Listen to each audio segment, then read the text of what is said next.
어느 한 남자가 있었어요. 이 사람은 건강을 위해서 산행을 자주 하는 그런 분이었습니다.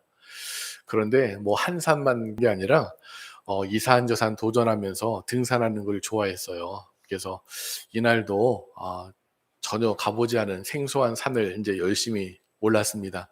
근데 너무 열심히 가서 너무 멀리 가는 거예요.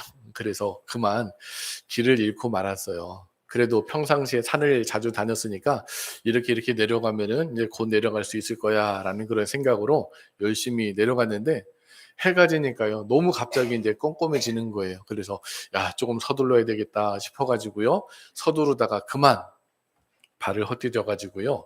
그냥 낭떠러지에 떨어지고 말았어요. 이분이 순간 '나는 어떻게 해서든지 살아야 되겠다.' 싶어 가지고요. 무언가를 막 잡다가 겨우 나뭇가지 하나 붙잡고요. 그나마 다행인 게 발도 약간은 디딜 수 있는 그런 부분이 있어 가지고요. 겨우 그거 하나 붙잡고 살 수 있게 되었어요. 근데 밤이 어둡다 보니까 한참 떨어졌죠. 또 밑에는 또 바닥이 얼마나 깊은 낭떠러지인지 모르니까 마음 가운데 두려움이 임했던 거예요. 그래서 이분이 간절히 하나님 찾고 기도하는 거예요. "하나님 저 좀 살려주세요. 하나님 저 좀 살려주세요." 그러니까 너무 간절히 기도하니까 하나님께서 응답을 주셨어요. 어떤 응답을 주셨냐면 "내 손을 놓아라."라는 응답을 주셨어요. "아 네? 아니 저 이 손 놓으면 죽잖아요. 저 어떻게 제가 손을 놔요." 근데 하나님이 또 손을 놓으라는 거예요. 그래서 이거 하나님 도대체 저를 어떻게 보시길래 저를 여기서 죽이게 하시려고 저를 여기서 인제 손을 놓으라고 하십니까? 그래 가지고 "하나님 정말 줄이라도 좀 내려 주셔서 제가 그 줄 잡고 다시금 올라갈 수 있도록 해 주세요."라고 했더니 그래도 또 손을 내놓으라는 거예요. 그래서 이분이 하늘을 쳐다보면서 뭐라고 했냐면 "저기요. 거기 하나님 말고 다른 분 안 계세요?"라고 이렇게 예 이야기를 했는데 더 이상 뭐 아무 소리를 들리지 않더래요. 그래도 나무를 붙잡고 팔도 약간은 지탱할 수 있어 가지고 이 사람이 어떻게 생각했냐면 '야 그래. 내가 날이 샐 동안 그래도 이거 간절히 붙잡고 한번 살아보자.'라는 그런 다짐으로 그냥 나무 꼭 붙잡고 다리도 어떻게 기대 가지고요. 그렇게 있었던 거예요. 그렇게 하면서 인제 하루가 지났습니다. 근데 갑자기 인제 밑에서 인제 등산객들이 올라오면서 이 사람을 보는 거예요. 보더니 이 사람과 눈이 마주쳤죠. 그래서 이 사람 또한 그 사람을 향해서 "저 좀 살려주세요. 살려주세요."라고 이제 부르짖는 거예요. 그랬더니 그 사람이 "손을 놓으세요."라고 그러는 거예요. 아니 어제 하나님도 저한테 손을 놓으라 하더니 이 사람도 나보고 죽으라고 그러는 건가. 그랬더니 그 사람이 "아이 손을 놓으시라고요."라고 그러는 거예요. 그래서 이 사람이 혹시나 해 가지고요. 그제서야 인제 자기 발밑을 본 거예요. 그러면서 너무 깜짝 놀라면서 입을 다물지 못했는데 보니까요. 자기 발밑에요. 30cm 밑에 평지가 있더라는 거예요. 이 이야기가 어떤 이야기일까요? 우리가요. 긴장하고 두려움에 빠지면은요. 어둠에 임하게 돼 가지고요. 볼 것도 보지 못하고요. 하나님께서 그 순간 손을 놓으라고 하면 그 말씀 믿고 손을 놓았으면 반짝하고 그 30cm 밑에 떨어져서 살 수 있었을 텐데 그거를 못 놓고 그냥 내가 붙잡고 있는 게 지금 당장 나의 생명을 살려주는 마냥 그것만 의지하고 살아가는 인생들이 많다라는 겁니다. "야 이거 지금 놓으면 나를 죽으라는 거야."라는 그런 소리를 우리는 생각을 하죠. 그런데요. 하나님의 음성처럼 손을 놓아 본 사람만 안다라는 거예요. 손을 놓아도요 죽지 않는다는 것을. 그곳에 평지가 기다리고 있다라는 것을 우리는 알 수 있다라는 겁니다. 사실 우리가 그 순간 어떤 위험의 순간 이 손을 놓는 것도 참 힘들지만 밤새도록 그거 붙잡고 그냥 있는 힘 없는 힘 그냥 붙들고 있는 그것도요 사실은요 굉장히 힘든 거예요. 오늘 우리는 어떠신가요? 하나님이 나에게 손을 놓으라고 말씀을 하십니다. 그런데도 우리는요. 그 말씀 의지하지 않고 내 힘으로 내 노력으로 나에게 다가온 문제를 해결하려고 노력할 때가 참 많다라는 거예요. 오늘 말씀의 주제는 인내입니다. 인내. 인내가 뭘까요? 참고 견디는 걸 인내라고 하잖아요. 근데 오늘 성경에서 말씀하고 있는 인내는요. 무조건 참고 무조건 그냥 인내하라. 그냥 견디라. 그렇게 말씀하는 게 아니에요. 여기에는요. 분명하게 하나님의 약속이 있고 소망이 있는 인내를 말씀을 하고 있다라는 겁니다. 그래서 오늘 우리는 야고보가 우리 믿음의 성도들에게 말씀하고 있는 인내의 삶이 무엇인가를 살펴보고 우리 삶 가운데도 이런 인내를 통하여서 하나님께서 우리에게 베푸고자 하시는 귀한 소망의 것들을 다 함께 누릴 수 있는 그런 믿음의 성도님들 되시기를 주님의 이름으로 간절히 축원합니다. 첫 번째로 주님의 강림을 기다리며 인내하라라고 말씀을 합니다. 오늘 7절 말씀과 8절 말씀 우리 한 절씩 교독하도록 하겠습니다. 그러므로 형제들아 주께서 강림하시기까지 길이 참으라. 보라 농부가 땅에서 나는 귀한 열매를 바라고 길이 참아 이른 비와 늦은 비를 기다리나니. 너희도 길이 참고 마음을 굳건하게 하라. 주의 강림이 가까우니라. 아멘. 야고보는 지금 12지파에게 흩어져 있는 12지파에게 길이 참고 인내하라라고 말씀을 하고 있습니다. 왜냐하면 저들에게요 이 박해의 어려움, 고난의 어려움이 찾아왔기 때문에 그렇다라는 거예요.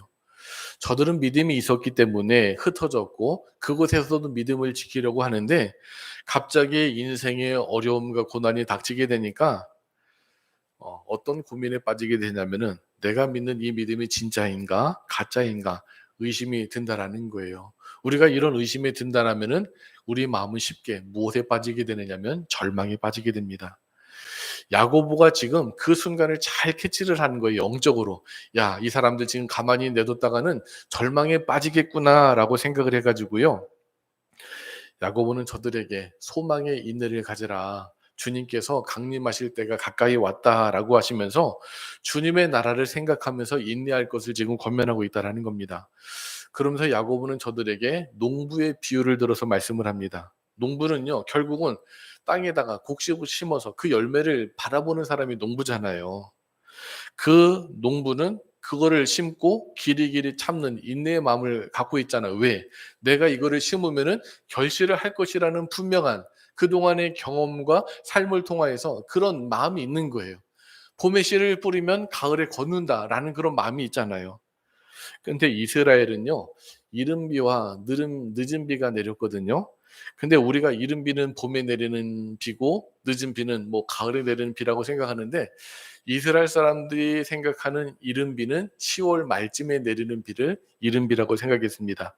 그때 파종하기 위해서 말랐던 대지를 적시고요. 빗물을 머금도록 하는데 그게 씨를 뿌리기에 알맞은 상태로 준비시키는 비였다라는 거예요. 그러니까 우리는 10월 달에 비는 늦은 비, 그렇지만 저들은 그게 이른 비였고요. 그리고 3월, 4월에 내리는 비가 저들에게는 늦은 비였습니다. 이제 늦은 비가 내려가지고요. 추수할 수 있도록 곡식의 알맹이를 꽉 차게 만들어주는 그 비가 3월, 4월에 내리는 비였다라는 겁니다.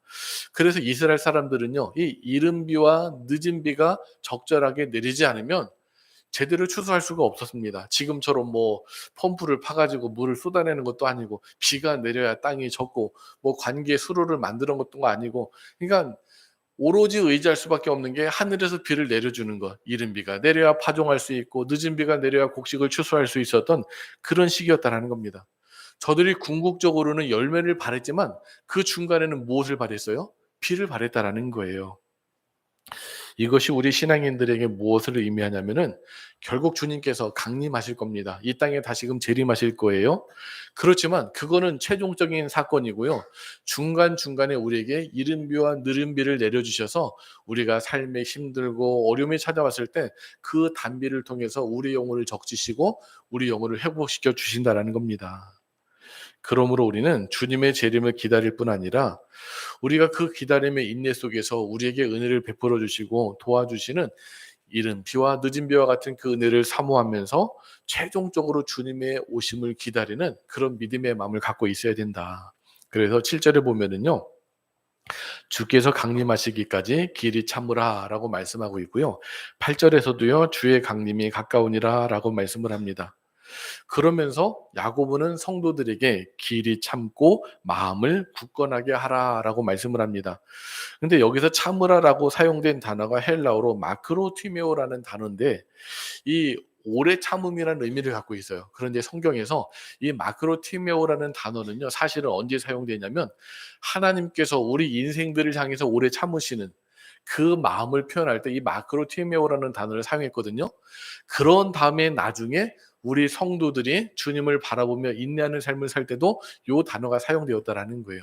본래 이 단어는 하나님의 속성에 포함된 단어지만 하나님을 믿는 자들에게도 이 단어를 통해서 하나님께서 우리에게 베푸실 귀한 은혜를 참고 기다리라라고 이렇게 말씀을 하셨다라는 겁니다.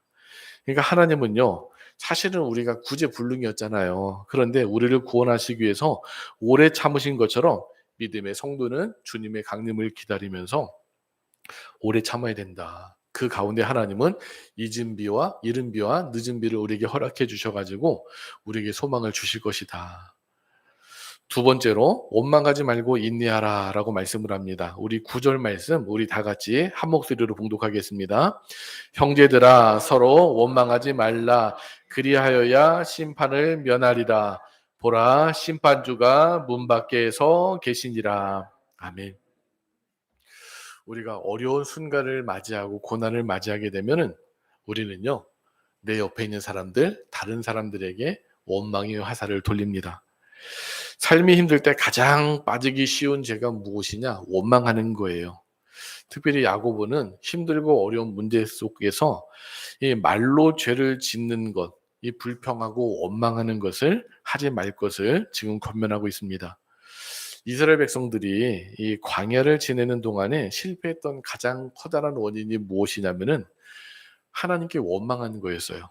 이 원망과 불평을 하다가 결국 저들은 출애굽 1세들이 광야에서 다 죽고 말죠.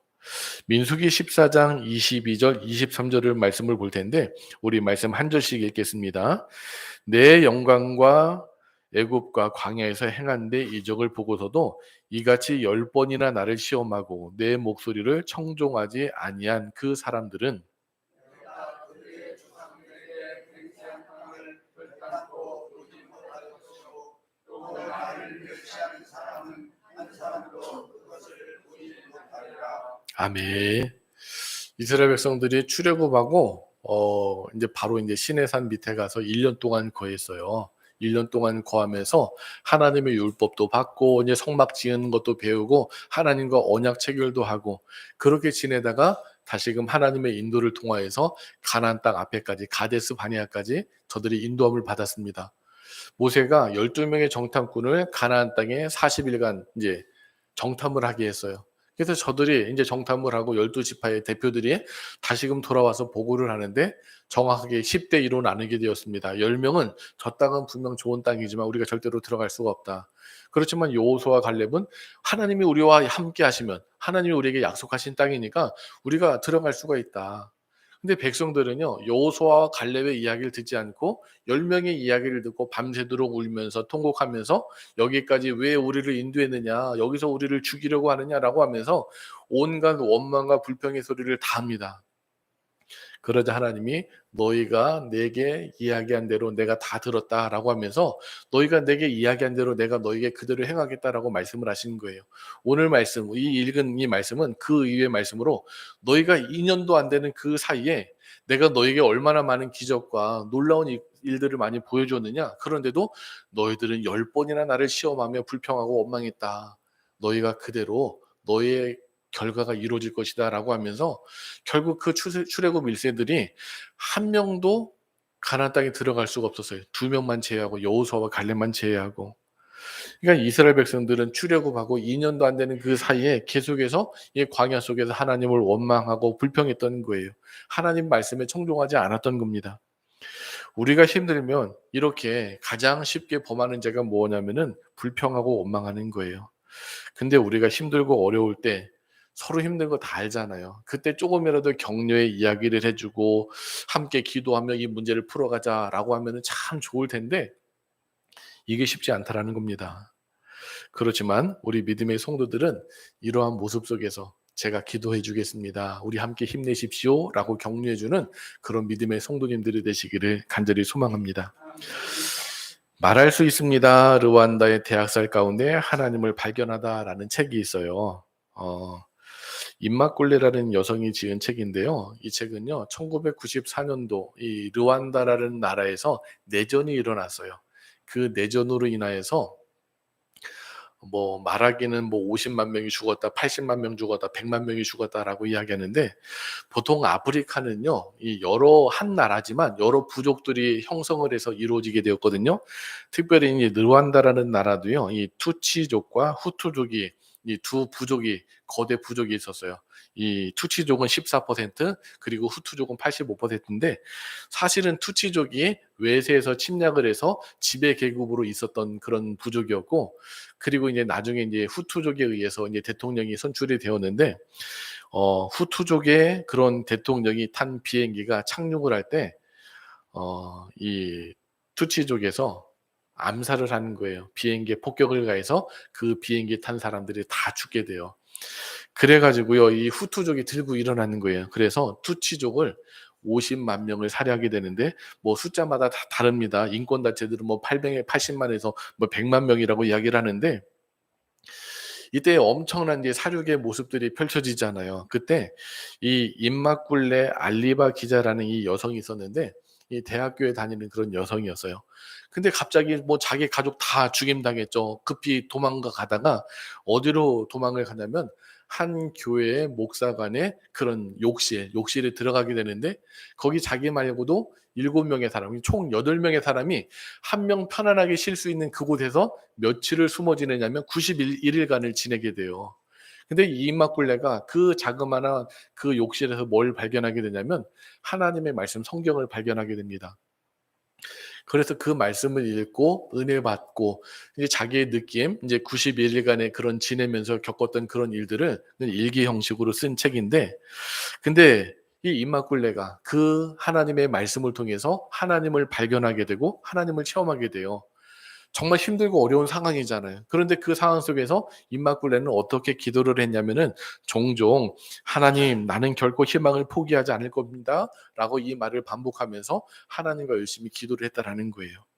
그리고 놀랍게 그 말대로요. 그는 그 학살의 현장에서 기적처럼 살아나게 됩니다. 놀랍게도 이제 살아났잖아요. 그러면은 자기 가족 다 죽였잖아요. 그럼 그 마음 가운데 얼마나 분노가 치밀어 오르겠어요. 그죠? 그런데 이 임마꿀레는 하나님을 만나게 되고 용서와 치유와 그리고 희망의 심오한 메시지를 전하게 됩니다. 광기 어린 살인이 끝나고 후투족이 패배한 후에 임마꿀레가 고향에 가봤어요. 그랬더니 부모님과 오빠와 그리고 남동생 다 죽었어요. 그럼에도 불구하고 자기 부모와 형제를 다 죽였던 이 후투족을 용서하고 저들에게 오히려 고문의 이야기를 전해주는 그런 모습을 보게 되는데 하나님을 만난 후에 그의 변화된 모습들을 이렇게 보여주고 있습니다. 그래서 임마꿀레는 미국으로 이민을 가고 뉴욕에 있는 유엔 본부에서 일을 하고 현재는요 대학살과 전쟁의 후유증에 시달리는 사람들을 돕기 위해서 자신의 이름으로 자선단체를 설립 중이라고 합니다. 힘들고 어려운 상황이에요. 어제까지 같은 그런 나라의 국민이었지만 어느 순간 서로 대적하고 죽고 죽이는 그런 모습 속에 있었습니다. 저는 1세기 특별히 유대 기독교인들이 겪었던 모습도 비슷하지 않았을까.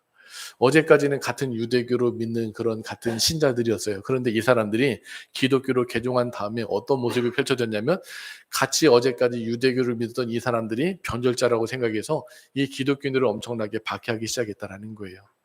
그러니까 지금 흩어져 있는 12지파의 사람들은요. 예수님 믿는 것 때문에 결국 예루살렘에서 흩어져 지냈고 흩어져 지낸 곳에서 이 로마에 통치하는 그 세계 속에서 로마의 신들이 얼마나 많아요. 로마는 각 지역의 신들을 다 인정하고 로마의 신들조차 섬기기를 원했잖아요. 그러니까 이 사람들이 각 흩어진 지역에는요. 수많은 우상들이 있었습니다.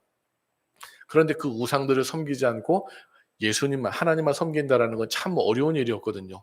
게다가 그곳에서는 이미 안정을 누리고 있는 유대교인들이 있었습니다.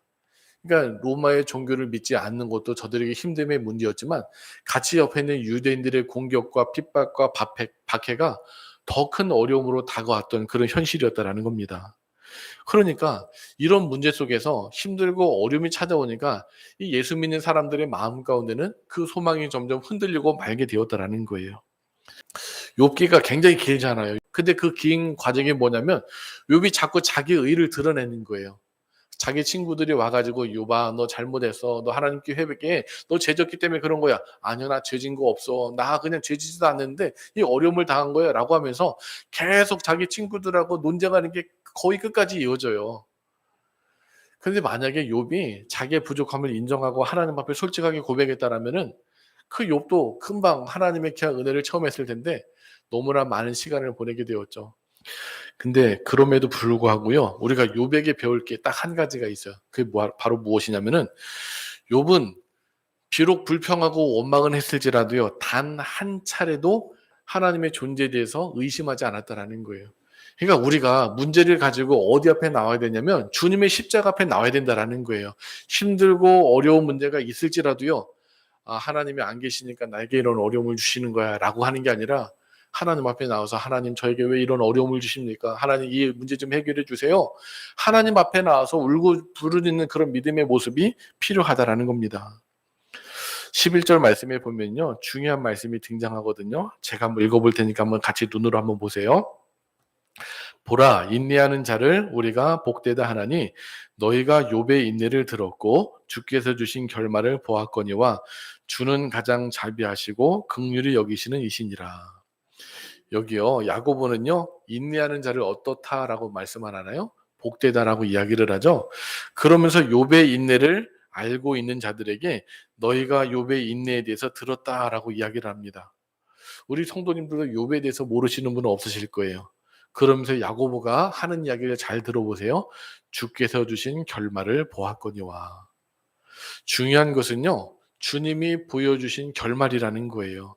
주님은요 가장 자비하시고 긍휼히 여기셔가지고요 올바른 결말을 우리에게 맺게 해주시는 분이라는 겁니다. 그러니까 욥이 핵심이 아니라 주님께서 보여주신 결말이 핵심이라는 거예요. 결말을 지어주시는 분은요 욥 자신이 아니라 누구라고요? 주님이시라는 거예요. 그러니까 욥이 부족하고 연약해도요 그 가운데 인내하고 붙들었던 그거 보시고요 주님께서 그 결말을 이루게 해주시라는 거예요. 우리가 힘들고 어려울지라도요 우리가 주님 앞에 나와서 몸부림치고 주님 앞에 나간다라면 결국 주님은요 좋은 결말을 허락해 주실 줄로 믿습니다. 주님이 주신 결말을 내다보는 소망 가운데 살아가야 될 삶이 바로 우리 믿음의 성도들이 살아야 될 삶이라는 겁니다. 우리는 복된 자가 되어야 합니다. 왜? 주님께서 복된 자를 허락해 주시기 때문에. 그래서 선지자들의 오래 참음과 또 욥의 본을 삼아 가지고 욥이 인내하는 귀한 삶의 모습을 본받아 가지고요. 야, 이렇게 인내하는 자들에게 복되다라고 주님께서 좋은 결말을 맺어 주실 것이라는 분명한 믿음이 있고 포기하지 말아야 된다라는 겁니다. 이것도 무엇이냐? 훈련이에요. 우리는 훈련을 받아야 됩니다. 훈련을 받아야지 이것도 조금씩 나아질 수 있다라는 거예요. 이 완벽한 공부법이라는 책을 보면은요, 이런 이야기가 나와요. 심리학자 마틴 셀리그먼과 스티브 마이어의 이제 실험을 한 그 내용이 나오는데, 이게 최근에는 동물을 학대했다라는 비판을 좀 많이 받기도 하는데, 어떤 실험이냐면, 우리 속에 개를 가둬요. 두 우리가 있습니다. 한 우리에는 이제 두 우리에 어떤 장치를 했냐면은 전기가 흐르는 장치를 했어요. 그런데 한 우리에는 버튼을 하나 만들어 가지고 걔가 이렇게 하다가 버튼을 누르면 전기가 끊어지는 거예요. 그런데 다른 한 우리는 그런 게 없어요. 그러니까 무조건 전기를 계속 쐬야만 했어요. 이렇게 몇 번을 반복했냐면 64번을 반복했습니다. 그러니까 이 처음에 이 버튼이 있는 그곳에는 전기가 흐르면 걔가 몇 번을 경험하고 나니까 그 버튼을 누르는 거예요. 그러면 전기가 사라지니까.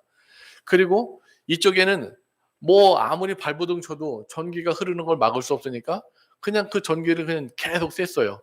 그리고 그 다음날 어떤 실험을 했냐면 여기 그림처럼 이렇게 이쪽에는 전기가 흐르고 이쪽엔 전기가 흐르지 않아요. 그런데 중간에 칸막이를 만들어 놨어요. 그러니까 어제 실험했던 두 종류의 개에게 이렇게 똑같이 했다는 거예요. 그런데 전날 버튼을 눌러가지고 전기를 멈추게 했던 개는요. 이렇게 저 칸막이를 뛰어 넘어가지고 전기가 안 통하는 곳으로 갔대요. 그런데 첫날 전기를 쐬가지고 그 어떤 방법을 해도 전기를 피할 수 없는 강아지는 어떻게 했을까요? 그냥 가만히 있고 전기가 쐬었을 때 깽깽 하면서 그냥 울기만 했던 거예요. 그래서 이 마틴 슬리그먼이 뭐라고 이야기를 하냐면 이거는 바로 뭐냐면은 학습된 무기력에 빠졌다라는 이야기를 합니다. 그러니까 첫날 실험에서 버튼이 없어가지고 온전히 전기 충격을 받았던 개들은 칸막이를 넘지 않고 그냥 그 자리에서 낑낑대면서 전기 충격을 받기만 했던 거예요. 왜? 전날 그 어떤 도전을 해봐도 아무런 해결책이 없으니까 아 그렇구나. 전기가 세면 나는 그냥 이 전기에 그냥 피해를 받아야 되는구나 라고 자기에게 스스로 학습을 했던 거예요. 그래서 이게 바로 무엇이냐? 학습된 무기력이다. 그런데 반대로 버튼을 눌러봤더니 전기가 멈추는 거예요. 그래서 아 내가 다른 무언가 도전을 하고 실험을 해보면은 나에게도 이 전기에서 벗어날 수 있구나라는 것을 이 개가 인식을 하고 나니까 어떻게 되는 거예요? 저 칸막이라는 장벽이 있어도 그 장막을 뛰어넘는 그런 모습을 보여주고 있다는 겁니다. 그러니까 첫날 시도에서 성공을 하니까 조건이 바뀌어도요, 또 다른 전기 충격에서 벗어날 수가 있었다는 겁니다. 그러니까 이게 무엇이냐? 하나의 성공이요, 또 다른 성공으로 이끈다라는 그런 모습이라는 거예요. 저는 이 모습을 통해서 무엇을 생각했냐면, 우리의 신앙에 있어서 자그마한 성공이 또 다른 성공으로 가는 발걸음이 된다라는 것을 발견하게 되었습니다. 근데 성경에 보면 이러한 인물이 있어요. 특별히 우리가 시편에 등장하는 다윗을 보세요. 시편의 다윗은요, 다양한 신앙의 고백을 합니다. 그 신앙의 고백을 할 때 어떤 고백을 하냐면, 하나님 예전에 저 이렇게 이런 상황 속에서 건져주셨죠? 그러니까 지금 이 상황 속에서 하나님이 저를 건져주실 줄을 믿습니다. 과거의 믿음의 경험이 오늘 나에게 찾아왔던 그 문제를 극복할 수 있는 믿음과 힘을 준다라는 거예요. 우리 구약 성경에 보면은 기억하라라는 말씀이 참 많이 등장해요. 어떤 말씀을 기억하냐면 하나님이 너희와 함께 하신 그 사건을 기억하라.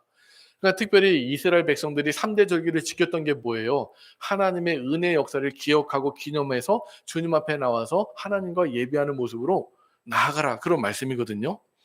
그러니까 야고보는 오늘 우리 믿음의 성도들에게 소망에 대해서 말씀을 하고 있어요. 그러니까 약속을 기다리는 자들은요, 어떤 인내를 가져야 될지를 그 말씀을 꼭 기억할 것을 간절히 소망하고 있다는 겁니다. 특별히 어떤 것을 기억해야 되냐?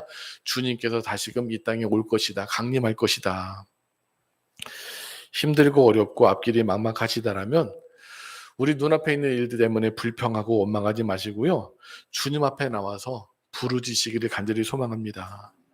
우리 가운데는요, 우리 믿음의 사람들이 세상 사람과 다른 게 뭐예요? 세상 사람들은요, 자꾸 실패하다 보면 무기력에 빠져가지고요, 더 이상 나는 소망이 없다라고 해가지고 삶을 놔버려요. 삶을 포기해버립니다. 그렇지만 우리는 버튼이 있잖아요. 이 버튼이 뭐예요? 하나님 앞에 나와서 기도하고 예배하고 하나님께 부르실 수 있다는 거잖아요. 작은 욕실에서 91일간 보내기가 얼마나 힘들었을까요? 거기는 지금 우리나라처럼 시원한 곳 아니고 아프리카잖아요. 얼마나 더웠겠어요. 그런데 그 가운데서도 주님의 말씀을 통해서 하나님을 체험하고 그 가운데 불평하지 않고 원망하지 않고 온전히 믿음으로 기도드릴 수 있는 그런 삶의 모습을 변화시켜 주었다는 겁니다. 성경은요, 주님이 허락하신 결말을 미리 맛보는 거예요. 그 약속을 내다보는 겁니다.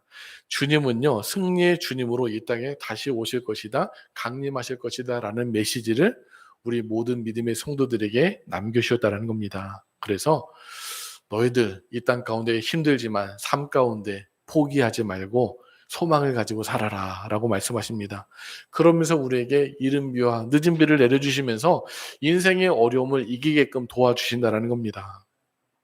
믿음으로 인내하는 자들에게 복되다 칭하시고 자비하시고 긍휼히 여겨주신 주님으로 인하여서 새 힘을 얻으시는 우리 성도님들 되시기를 간절히 소망합니다. 그래서 믿음으로 주어진 상황 가운데 승리하는 성도가 되시기를 주님의 이름으로 간절히 축원합니다.